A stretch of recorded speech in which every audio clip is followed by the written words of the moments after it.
12 सालों में पहली बार अमित शाह के माथे पर बल दिख रहे हैं। यहाँ तक कि अमित शाह को बचाने के लिए अब उनके गॉडफादर ही विवाद में कूद पड़े। लेकिन ये दांव बीजेपी पर ऐसा उल्टा पड़ा कि प्रियंका गांधी से लेकर कॉकरोच जनता पार्टी के फाउंडर अभिजीत दीपके ने बड़ी क्लास लगा दी है। यही नहीं, मोदी के मंत्री ने भरी संसद में अमित शाह के बचाव में बड़े भारी शब्दों की बौछार की, लेकिन उल्टा अमित शाह का मजाक बनकर रह गया। और इसी दौरान अमित शाह को लोकसभा स्पीकर ओम बिरला के दफ्तर में जाते देखा गया। अब ये समझ लीजिए कि इस वक्त ऐसी राजनीतिक जंग देखने को मिल रही है जिसमें मोदी सरकार हर दिन जख्मी होती जा रही है। इसका साफ उदाहरण भी समझाएंगे कि कैसे राहुल गांधी की छात्रों से सभा के आगे बीजेपी को हार माननी पड़ गई। चलिए अब पूरा राजनीतिक माहौल आपको विस्तार से समझाते हैं। सबसे पहले आते हैं कि कैसे अमित शाह के गॉडफादर ने बीजेपी की उड़ती धज्जियों को संभालना चाहा, लेकिन अभिजीत दीपके से लेकर प्रियंका गांधी ने पूरा खेल ही पलट डाला। सबसे पहले अभिजीत दीपके का बयान सुनिए। अभिजीत दीपके ने कहा कि आरएसएस प्रमुख मोहन भागवत ये कह रहे हैं कि युवाओं का विरोध प्रदर्शन करना उन्हें राष्ट्र विरोधी नहीं बनाता है।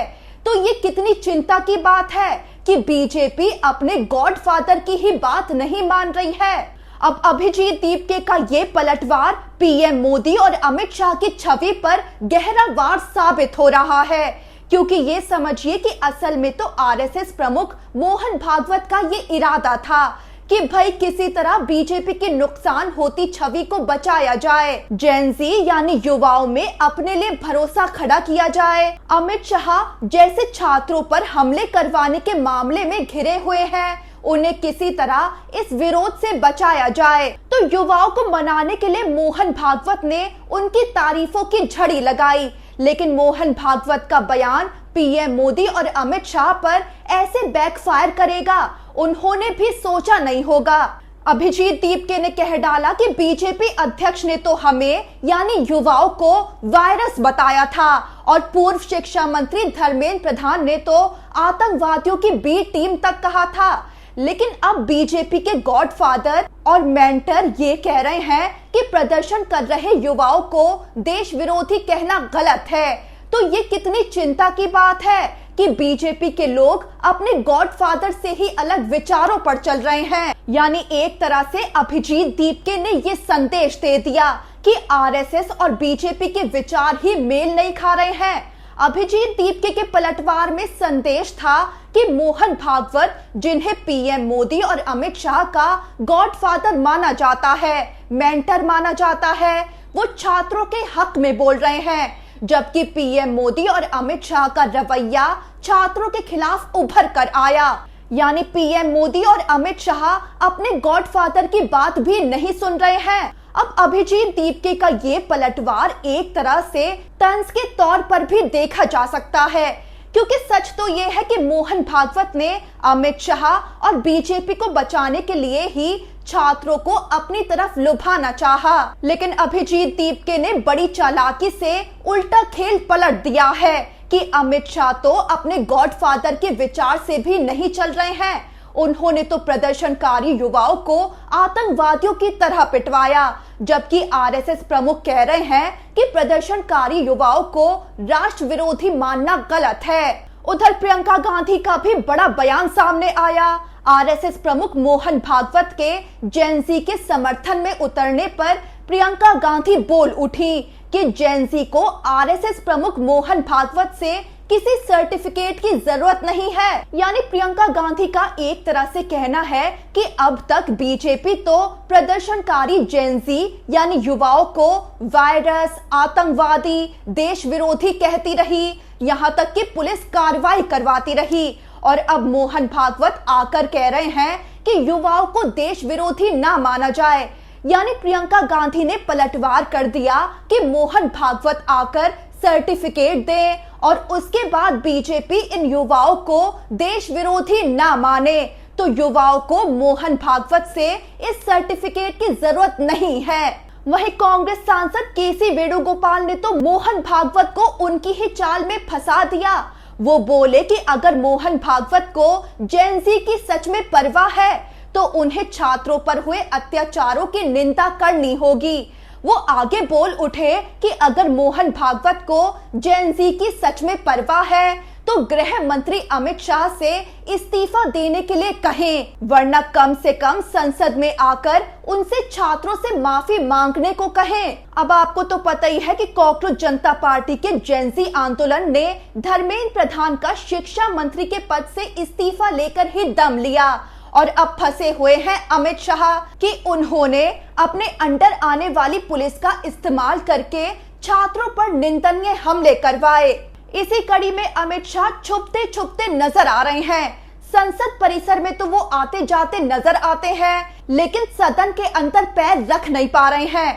अब विपक्ष तो ताक लगाए बैठा है कि अमित शाह बस एक बार सदन में आ जाएं और उन पर सीधे इन पुलिस हमलों को लेकर सवालों की बौछार कर दी जाए। आपको बता दें कि राज्यसभा के सभापति और उपराष्ट्रपति सीपी राधाकृष्णन भी विपक्ष के दबाव में आकर सरकार से ये कह गए थे कि अमित शाह से कहो कि विपक्ष की भावनाओं को देखते हुए सदन में आने पर विचार करें और इस विवाद पर सदन में बयान देने के बारे में सोचें। लेकिन अमित शाह अभी भी सदन में नहीं पहुंचे, उल्टा वो लोकसभा स्पीकर ओम बिरला के चैम्बर में पहुंच गए। अब बंद कमरे में दोनों के बीच क्या बातचीत हुई वो आपको आगे समझाएंगे, लेकिन उससे पहले आपके लिए एक धमाकेदार वाकया जानना जरूरी है। तो अमित शाह का बचाव करते हुए मोदी के मंत्री ने संसद में ऐसे बड़े बड़े शब्द कहे कि संसद में तो वो खूब गूंजे, लेकिन उल्टा अमित शाह का मजाक बनकर रह गया। तो केंद्रीय संसदीय कार्य मंत्री किरेन रिजिजू संसद में विपक्ष पर गरजते हुए बोल उठे कि गृह मंत्री अमित शाह वो इंसान है जिनका नाम सुनकर सारे आतंकवादी, उग्रवादी कांप उठते हैं, और जब चर्चा में अमित शाह जवाब देंगे तो आप सुन नहीं पाएंगे। किरेन रिजिजू ये भी बोल उठे कि विपक्ष ये तय नहीं कर सकता है कि कौन सा मंत्री कब सदन में आकर बोलेगा, लेकिन कांग्रेस ने तो किरेन रिजिजू के इस बयान का मजाक बनाकर रख दिया। जाहिर है कि अमित शाह के अंडर आने वाली पुलिस की बर्बरता पर ही विपक्ष विरोध जाहिर कर रहा है, तो अमित शाह की ही जिम्मेदारी बनती है कि वो सदन में आकर जवाब दें। और ऐसे में किरेन रिजिजू का भड़कते हुए ये कहना कि अमित शाह तो वो इंसान है जिनका नाम सुनकर आतंकी कांप उठते हैं और जब संसद में बोलेंगे तो विपक्ष सुनने के काबिल नहीं रहेगा, इस पर कांग्रेस सांसद केसी वेणुगोपाल ने बड़ा पलटवार कर दिया।